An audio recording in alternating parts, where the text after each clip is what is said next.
Now, listen, unless you've been living under a rock, you know that the single most exciting and anticipated sporting event in the world is currently underway in Paris, the Olympic Games.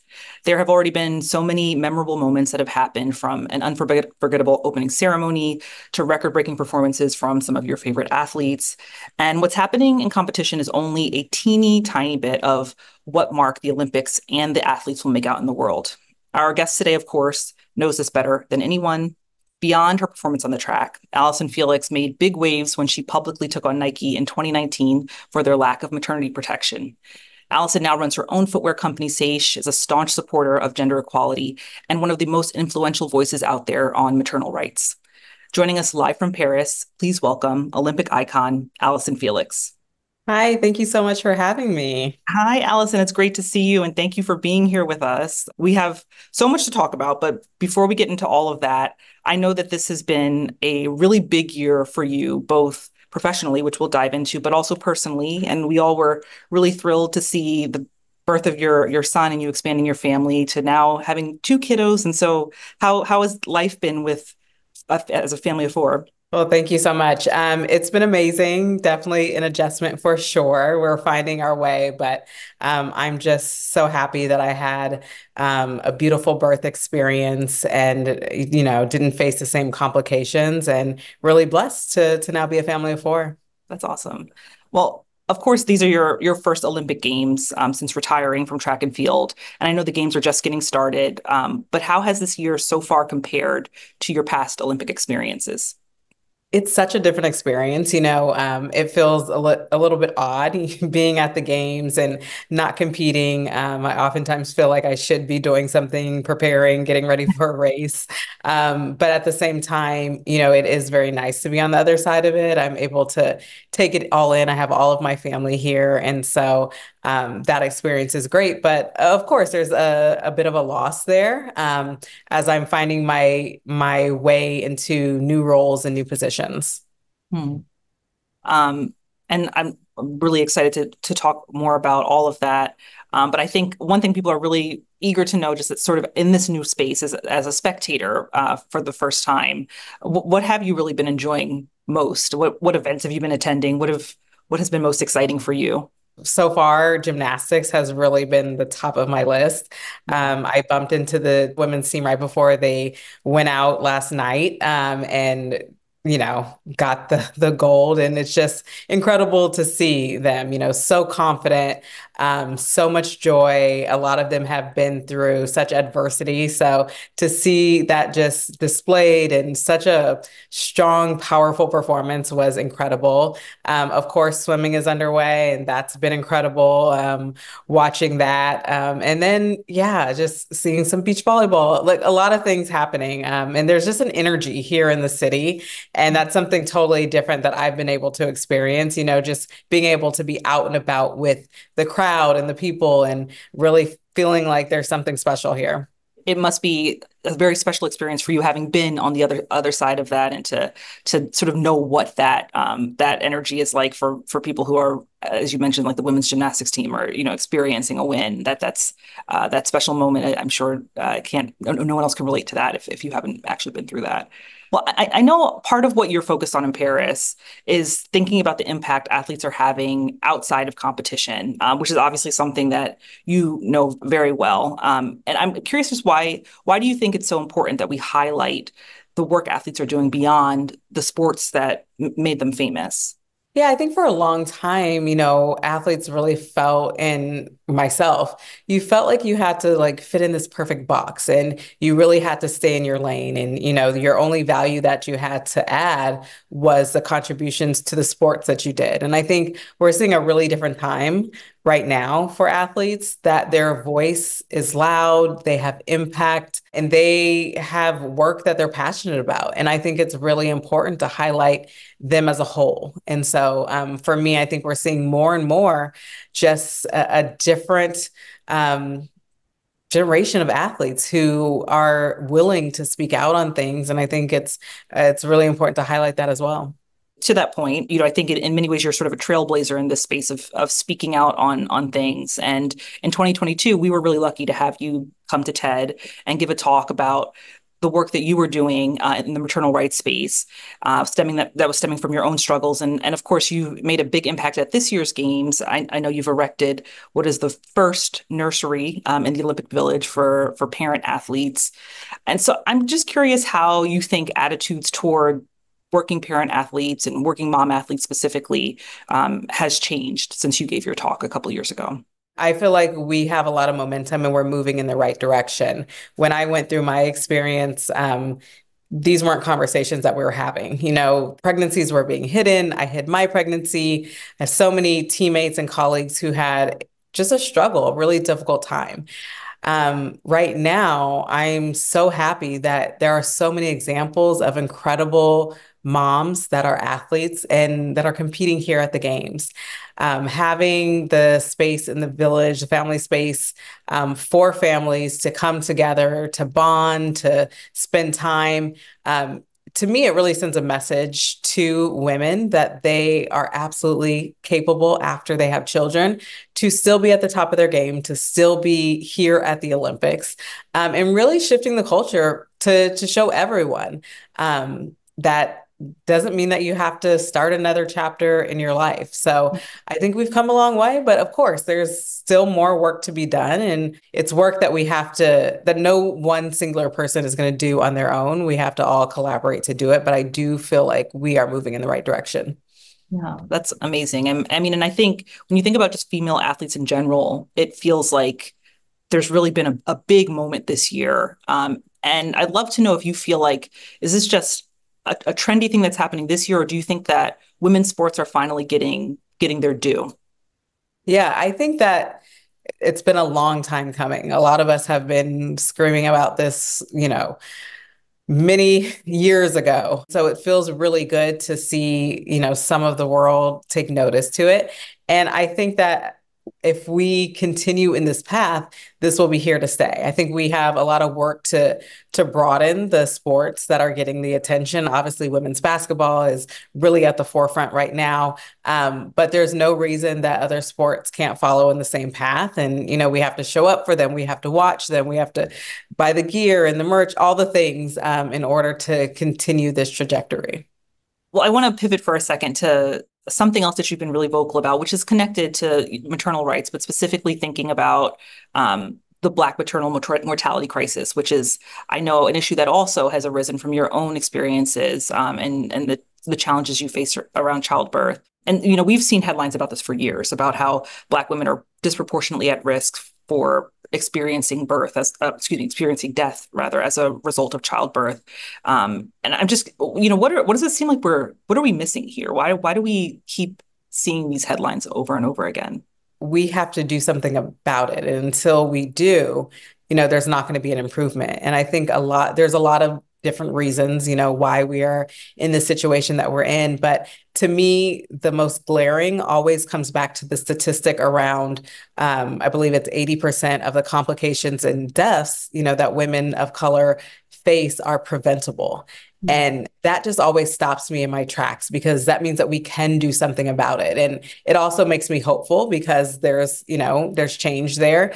A lot of it is around implicit bias. A lot of it is around, medical professionals listening to women of color. And I hear these stories over and over from women about them knowing their bodies and bringing things up and their pain not being perceived or not being taken serious. And so that's a huge issue. Also, policy change and getting different things passed, raising awareness. There's all these different angles that we can come at it from. But the main thing is that we have to take action. And to me, it's really unfortunate that it's more dangerous for me to give birth today than it was for my mother. And, that's just not the path that we want to be on. It's scary. It feels like all of these things. So, thinking about maternal mortality, thinking about maternal rights and women's sports and sort of the rise in that space, it's your impact in all of this is so huge. And we saw earlier this year that we are not the only ones who think that. Obviously, Melinda French Gates, she committed $1 billion to advancing women globally and granted $20 million to a small handful of activists, and you were one of those recipients to do work that advances women's health. And what was it like for you to learn about that major gift, and what are your plans for that money? It was super humbling. I mean, I just stopped me in my tracks, first of all, to get an email from her. And I think also just that she's been following the work that I've been trying to do. And she was just so encouraging. And I think, really being able to deploy these funds to organizations that might not otherwise get the funding that they needed is really important. And so I'm excited to focus on Black maternal health. And I've just been learning more about organizations in the space who have been doing urgent work, and excited to get these funds to them, and excited about the impact that it will have on the most at-risk individuals, and hopefully begin to turn things around. And so I'm really looking forward to what these funds and these organizations are going to be able to accomplish. And the influence that you're having in the maternal rights space is one thing. And then there's also thinking about the influence on the Olympic Games themselves. And we know you're currently campaigning for a seat on the International Olympic Committee's Athletes Commission. So I think for most of us, we may not know exactly what that means. So would you first tell us what is the Athletes Commission? So the Athletes Commission is basically having representatives of the athlete's voice. And so I was appointed a member, and that is how the nursery, the family space came into existence, by bringing that issue up before the commission, and it was well received. And I was thrilled about that, because usually you think things like that take even more time, especially dealing with the Olympic Games. But it was well received. So I would love to stay on that commission. And so that's why I'm up for election, and really just to listen, to what are the concerns, what are the things happening, and how can we have an impact? How can we try to create some change for those athletes who are, representing their countries at the highest level? And what does that change look like for you? Like, what are some other things that you think can be evolved when you think about the Olympic Games? Yeah, I mean, I would love to grow this family space, even more leading into LA 28. And so that is top of my list. And then we deal with things as far as, doping, and how athletes deal with, fair play. We also deal with, issues like Russia, Ukraine, and how that impacts athletes and their performance at the games. And so really wanting to listen to what are the issues that are most prevalent, and being able to address those, and also bring new things to the table as well. What you've highlighted makes so much sense, and makes a really clear point about the fact that these Olympic Games aren't happening in a vacuum, right? These are real people coming from these countries, experiencing whatever's happening there, whether it is conflict or any sort of hardship. And I'm curious how you think the Olympics could also do a better job of sort of reflecting what those experiences are like, also outside of the competitions themselves. Yeah, it's been really interesting, as I sit on this commission, that it's global. And I think a lot of times, we have a perspective of where we come from. And one of the things that was put into action was a refugee Olympic team. And so you have these refugees who are now able to compete under that flag here at the Olympics. And just hearing the different stories of what that means, and having a place to still be able to compete in the hardship, I think it just really gives a face to some of those issues, and also just the challenges around the world of what's happening. You have war happening, and, people fleeing, and all these different things. And you think, we're all here to play a game, or, to run a race, but it really puts in perspective just the issues around the world, and how the Olympics, the goal is that we all put everything aside for 2 weeks. But on the commission, we're working to help those individuals who are dealing with those things every single day. To that point, for a lot of us who watch the Olympics, myself included, I think there's not really a real appreciation for what it takes to compete at the highest level in any sport. And you sort of get used to seeing Olympians perform seemingly superhuman feats again and again. And then there's just begins to be this expectation for professional athletes that you're going to do that. And so I think a question here is just how does that pressure impact athletes, and how are you able to sort of maintain that focus? amidst all of the things that might be happening in your life?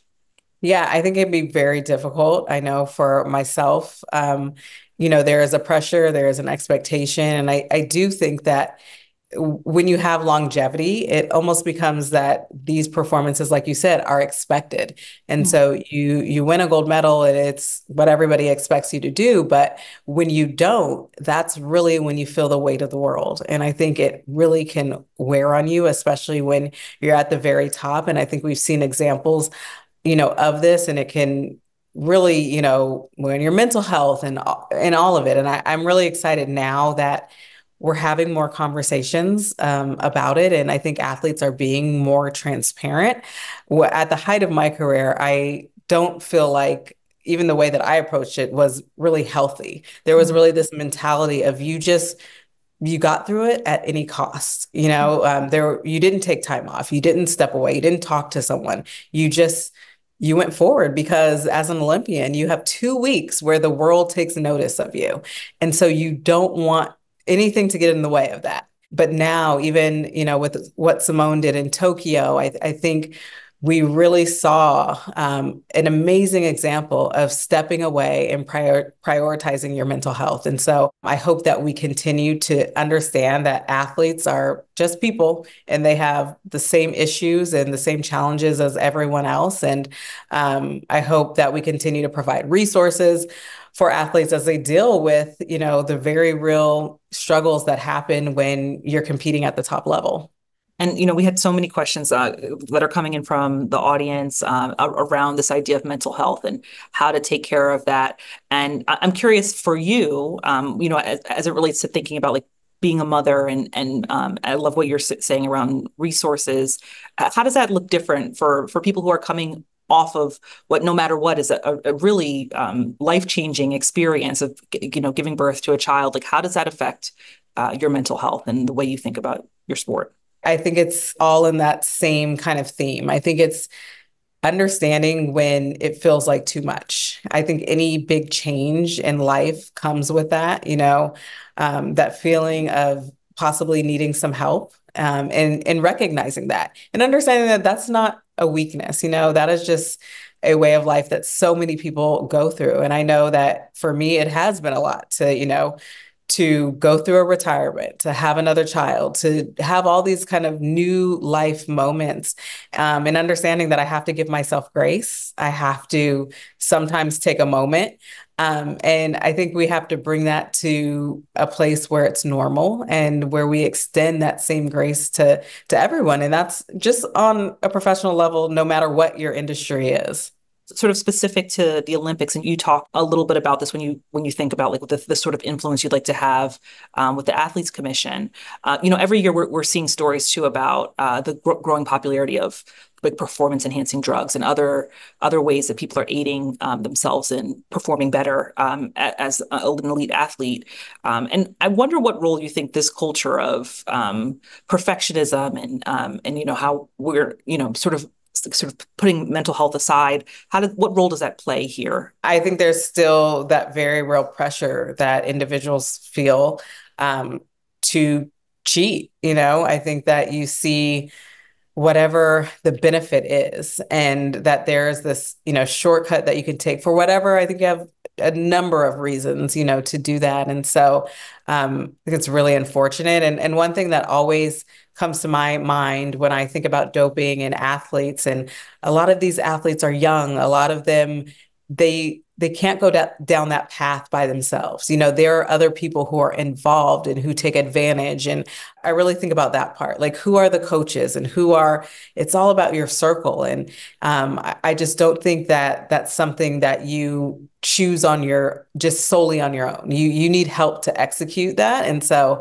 I think even when I think about, the Athletes Commission and how do we really, change things around doping, I think about punishing other individuals who are helping athletes, go down that path. And I think we really have to think more about that as well. And also the pressure that we put on individuals. I think sometimes it can feel like, like there's so much expectation that you want to do things out of your control. And that's always a bad place to start.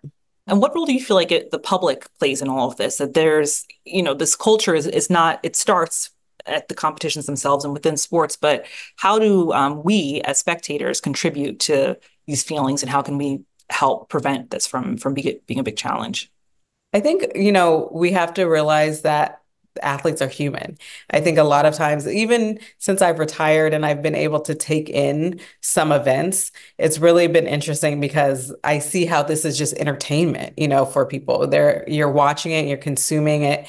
And for a spectator, after you watch it, you go about your day and you're going on to the next thing. And I know as an athlete, you never feel like you can do that. If you lose on the Olympic stage, oftentimes it feels like the end of the world. You've put so much attention to it, that weight and that devastation can feel so heavy. And so I think it's having more conversations, around, I think, like, no matter what happens on the stage, you will be okay after. A lot of times when I talk to athletes or, I'm mentoring, I really talk about that. Like, what does it look like if you achieve your highest goal? Or what does it look like if you don't? Like, on the other side of it, you'll absolutely be okay.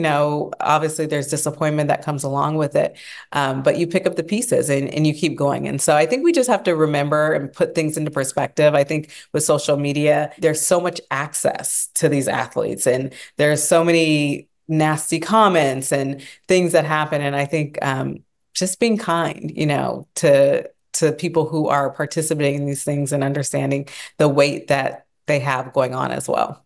We're getting a lot of questions that are coming in, and many of them are sort of focused around this idea of the athlete's mentality and mindset, and how we can think about mental health. And so we have one, for instance, from Dana, where she says, I'm currently preparing for my first New York City Marathon this year. Go Dana. So how did you drown out the mental noise during training when there are no crowds and it's just you without any external distractions? Well, that's awesome. Yeah, good luck on that. For me, I love the process and I love the part that's away from all of the noise. And for me, it's all about building. I think, especially with running, there's this beautiful relationship that you have with just you and your training and that environment where you can go from, not being in shape at all to building a little by little. And so I would just encourage Dana to embrace that time, put together your plan, and then, go after it. And you give yourself grace. You listen to your body. You take rest and space as you need it. But I think it's beautiful to be able to look back and to see all the work that you've done and what you have built. And then when you get to that moment, you get to embrace it and enjoy and have fun and be so proud of the work that you did to get yourself there. Sort of connected to this is this idea of like what you're suggesting, that athletes are, they're just people. You're just, you're experiencing the world in the same way that everyone else is, and the things that are happening, and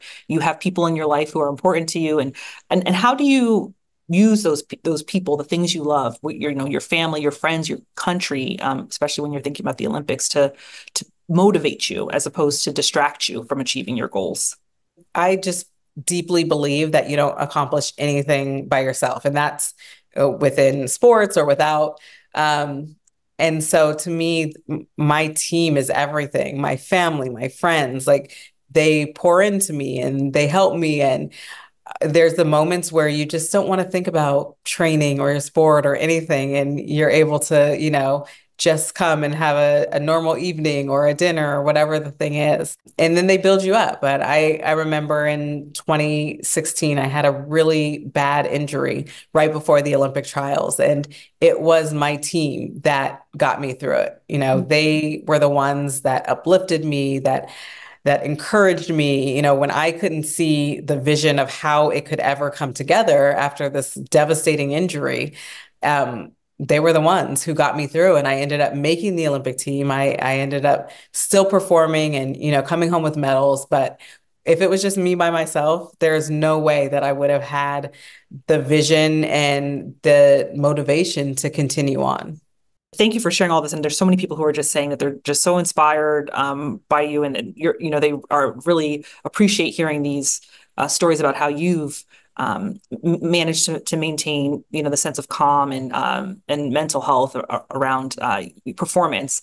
And there's a question from Faith about, thinking about all the brave athletes that are busting the stigma around mental health. What do you think needs to change from the Olympic athletic competitive world to also make a healthier environment? So I guess what specifically can the Olympics offer to athletes to aid in this work? I think a huge thing is resources as far as like therapy, people to talk to around this, because I think it's really hard at the Olympic level, when you just have a moment in time. And so it can feel challenging to step away, to do whatever you need to help because okay, well, I don't want this to pass me by. So I just think better resources. I think training for coaches, making sure that they have the tools necessary to be able to deal with the things that athletes are going through. I think there's a lot of old school mentality, when it comes to the coaching that we're exposed to. And we have to make sure that, they're up to date with what they see as well. I think there's signs where you can point your athletes to, to the resources also that are available to them. And a lot of people are also asking about the transition for you, and it seems like the work that you're doing now, it didn't just start, once you retired. You've been doing this work in different ways prior to retirement. But how has this transition for you been, going from professional athlete to what you are now? And I guess how would you describe your work now? Would you say that you're a full-time activist, full-time business person? I guess how do you see how do you define yourself these days? I feel like, entrepreneur is Mm. top of what I'm doing now. An advocate, I'm always trying to make things better for women, for female athletes, just around some of the things that I went through. But it's definitely been a rocky transition, for sure. I think it's interesting because I kind of felt, because I have started this work before I stopped competing, I thought, okay, well, maybe I've always heard that it's really challenging. And I always imagined that it was challenging because you're trying to figure out what are your next steps. So I thought, okay, I've got my next steps. This shouldn't be too hard. But it's still, it's shockingly hard. And I've struggled at times, just because there's this great sense of loss. I've done something for 20 years that I've absolutely loved. And it's an interesting feeling to see the sport continue on like without you.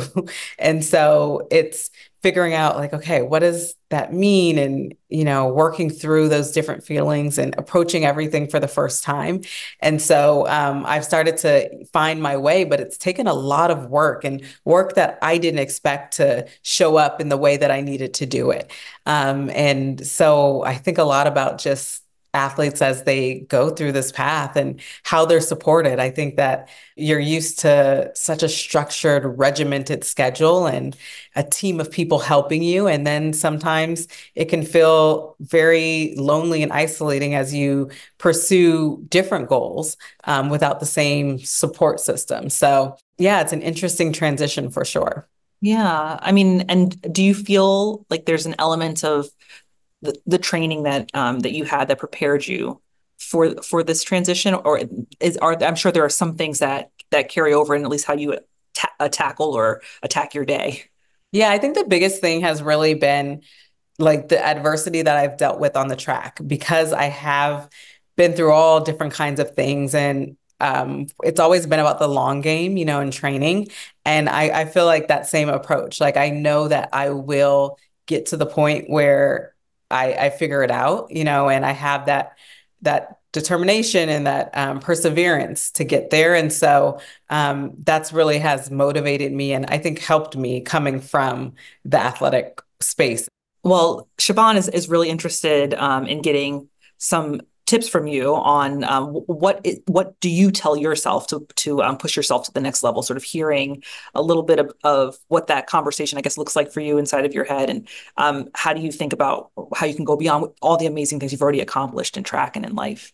For me, I just take it one step at a time. And I think that's really been helpful being an Olympian because it can feel very ambitious to have like this very big goal of, okay, I want to win a gold medal at the Olympics. But once I take that and I start to break it down into smaller things, and it's okay, well, this year I want to win world championships. Well, how am I going to get there? I'm going to do X, Y, and Z. And that means that this month I need to do this. And this week, and some days it's just, okay, what do I need to do today to get through it? And so I think you just make it into manageable bite-sized pieces. And then when you put it all together, you have this kind of master plan of how you're going to get to this very ambitious goal. So that's the same way I've taken that same approach, in business and tackling, other issues. And it's just kind of how I've always done things and how I make it not feel too big. And do you feel like there's an element of the way you've thought about tackling goals and accomplishing things early on in your career as an athlete, and sort of seeing the evolution of that, as you mentioned, like experiencing hardship and adversity, that has changed the way I guess you think about this. Like, do you feel that it becomes easier over time? Yeah, it's definitely shifted for me. I think like early on in my career, I was very much um, just obsessed with this idea of success only looked one way. Like Mm. success is very black and white. It is winning at the Olympics and anything else is a failure. And that really was my driving force for so long. And then as I went through that adversity, those real life issues, I started to realize, okay, my purpose is bigger than running fast. I'm here for more than that. And I started to understand the platform and how I could have impact. And that's really when I started to find my voice and speak out on things. But I would say that the way that I define success changed. It really evolved, from being something that was so clear cut and tangible to being something more associated with purpose and creating change. And so I think just going through the experiences that I did really brought me to that place of having a different definition of success. We have a question also from a member around the added pressure, sort of speaking to this idea of success and how you tackle it, for you as a Black athlete and also as a female athlete. Like, do you feel like that pressure is different in some ways? I have always felt like a little bit more of a weight because of those things. And only because, we all know that representation matters. And, when you have something like the Olympic Games and you know that the attention is here during this time, you want to be able to be the best example of that. And oftentimes when something goes wrong or you don't do everything that you want, you feel like you're letting people down. You feel like, wow, like I really miss what this could have been. And so I do feel that at times, obviously, you try to work through that, but there is that bit of added pressure. Well, I think part of the magic of the Olympics is that it creates the space for dreams to really flourish, and obviously for the athletes who are there living their dreams, but really for so many people who are watching, especially I would imagine young people. What is the I guess the message for young people who are inspired by what they're seeing at the Olympics? What do you say to them today? Yeah, I mean, if they have athletic dreams, to go to the games, I think that they should absolutely pursue them. And I think oftentimes the motivation can go outside of sports. I think it is to reach whatever that top level is of the thing that you're passionate about. Because I think that's what you see at the Olympic Games. You see all of these athletes pursuing their passions. And we know that there's such a range. And so I hope the message really is whatever your passion is to go after it. And we see like time after time, just through all of the stories that are highlighted through the Olympics, is that it's never just a straight path. There are so many ups and downs, and that's just life. And that's something that every single person is going to face. And I think that it's a great reminder when we're watching some of these amazing pursuits. We're seeing all these glory moments. We're seeing, a glimpse of, of someone's life. And what we don't see is all of the training, all of the hard moments, all of the tears and the struggles, and when it didn't come together. And I think we have to remember that as well. It's not just this picture perfect, piece of the puzzle, but it's all of it as a whole. And so I hope that there's this full picture for young people that they see, that no matter what path you choose, that you're going to have that. And that's good. That's healthy to go through all those things, but it's not just the glory moment. And to your point of no matter what path is chosen, how do you see this also translating for people who are, most people will not be elite athletes, right? Even if that is an aspiration, and but there's so many other places, right, where you can make an impact, and so how do you, I think, see the impact of what people are seeing at the Olympics? How do you see that impacting the way people make choices about what dreams to go after outside of sports? I think you're absolutely right. I think we can all start with where we're at. We're not all going to be on the Olympic stage, but we all have jobs and work that we're passionate about and things that we do. And I think that you bring that same energy there, and you start with the work that you're doing and the circles that you're in and your own families, and the decisions that we all make there. And so I think there's opportunity, wherever you're at, to be able to go down that path if that's what you choose. Hmm. Um, and keeping sort of with this thread of inspiration, the Olympics are an opportunity for us to also see people from countries that maybe we only see in a certain light. We talked earlier about how these are real people and they're experiencing the real things that are happening in their countries that we see on the news. And it's an opportunity to sort of put a face to what may feel like faceless experiences for people globally, when we're not able to actually be on the ground in many places. And so I wonder what impact the Olympics can have in inspiring change in spaces where we need to see change, even if it has nothing to do with sports, to the point of thinking about like how we approach conflict or issues related to, sustainability or global poverty, or these big, weighty issues that affect all of us, and, that people return to when sort of cast it out of your mind for 2 weeks during the Olympics. Like, how can the Olympics inspire people to make change and think about those issues in a different way? Yeah, I think it really puts it on the stage of thinking about people from other places. Like you said, I think it really brings this human nature to it when you are looking at the person from, whatever small country it is, and you see their uniform and their story is highlighted, and it's such a different experience. And I think sometimes, when you're more fortunate, or you come from a privileged place, you don't often stop to think about that. But I know for myself, as I've crossed paths, I think the beautiful thing about the Olympics, for me, being here on the ground, as the people that you meet, and I've come across, individuals who they might have 10 members in their team, their entire team here, and they have a whole different experience, and the pride that they feel of just stepping on this Olympic stage is so different. Like, that is a success for them. And, we come from here in America, such a different mentality, but it makes you think about, okay, what are the issues that you're facing? You might have a whole different kind of background in real life issues that are that don't put your goals the same. As it's not to get a gold medal, but it's being here and being the pride of your nation and all of those things. So I think the Olympics, do a great job of just stopping you in your tracks and making you think about somebody else and the the real life things that they face from where they're from. It feels like it's almost a shame that it only happens every 2 years for that reason, and among others. But Yeah. um, I wonder for you, like, when you think about the work that you're passionate about, the work that you're really dedicating so much energy to now, how has that experience of interacting with people and from other parts of the world, how has that affected the way you approach that work or think about the issues?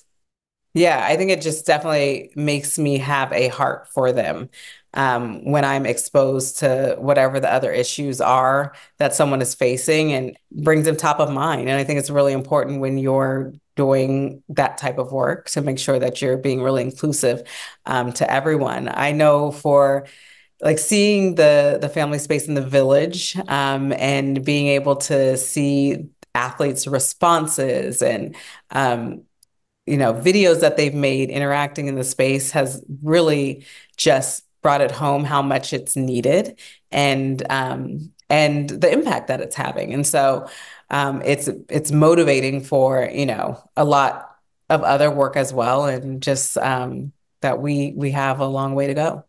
When you think about what more of an impact you can have and what more you can do, both in like the space of thinking about gender equality, women's rights, maternal rights, where else do you see yourself making an impact in the future? I think in the sports landscape, I really want to continue down this path of supporting female athletes with children. I think of what we were able to accomplish here at the Olympics and growing that, and then taking it outside of the Olympics. I've always really felt strongly that childcare should be at all major sporting events. And I've seen some good examples of what that looks like. I've seen on the tennis circuit the childcare that they offer, and I would love for eventually one day that just to be the standard across the board. So that's something that's really top of mind for me. And then, kind of in every area, when I think about maternal health, and what we need to do there, I think a lot about policy and, especially speaking from the perspective of the United States and what we need to pass to continue to support women in that space. Yeah, those are things that are top of mind as well. So kind of a lot that I'm thinking about doing, but tackling it little by little. It seems like that's the only way you can, right? You can't go Yeah. the mountain full in full. Well, and of course, I feel I'd be remiss not to also bring up the fact that we're talking about the United States. Like this is obviously an election year, and there's like a lot of conversation happening around a lot of the issues that you are vocal about advocating for. We've seen lots of changes to things that are impacting women and women's health. And what are you hopeful about, or what do you feel like is a great opportunity for us in the months ahead? Yeah, I mean, I think it's going to be really crucial what happens. I think about women's rights and just what has happened in the past. And I think, we're going to have to show up. We're going to have to show up and vote in order to continue to make a lot of change. I think a lot about, yeah, just our rights being taken and, how are we going to combat that? And so I think we have to really take ownership of that, show up and be able to create change in order to make things different. I want to sort of leave us with a few questions from the audience, which I think you've addressed so many of them, and there's so many that we won't get to, but there's a couple of good ones here. One from Jessica, where she asked, I was wondering how much your success has impacted your possibilities of making the changes you talk about and highlighting those important issues. I guess essentially how you feel your success has positioned you to really be that change for so many people. Being able to have the career that I've had, it's given me opportunities that I want to take advantage of on behalf of others. I really feel like I want to use whatever I've been given to make things better. And so that's something that I don't take lightly at all. And I'm very, serious about. And so I think I've been put in this position in order to do some of those things. And so I'm going to definitely, work as hard as I can to make that happen. And then when you think about the people who have inspired you, who I guess who are your greatest inspirations in doing your work both as an athlete and beyond? Yeah.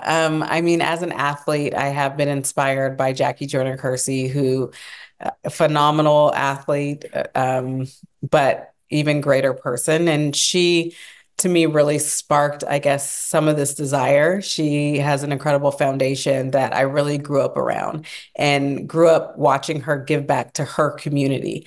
And I think also just my own parents, they're people of service. My dad is a pastor, and my mom was a teacher. And so I've watched the impact that they've had on people's lives. And I think that I've just had a lot of that around me. I've seen the people who have paved the way so that I can have an opportunity.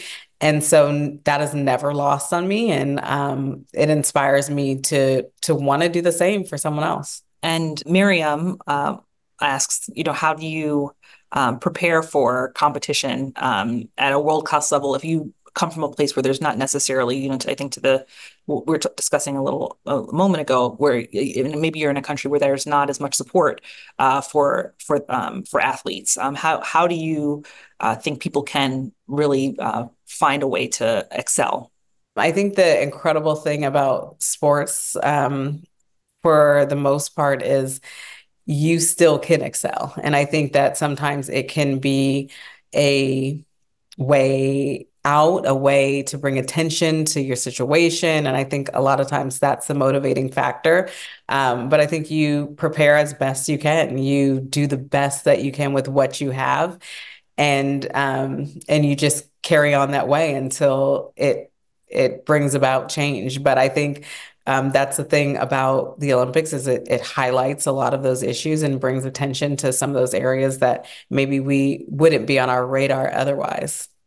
And also to the point of like, thinking about this moment for women's sports, we have a question from IO where they ask about the 2024 Summer Olympics and sort of the impact that that's having on the way you view the future of women's sports. And do you feel like obviously the games are still going on, but that there's an opportunity for that this work that's happening there to advance even further?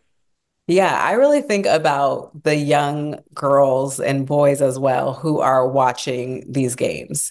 This is the first time that we have an equal number of men and women participating.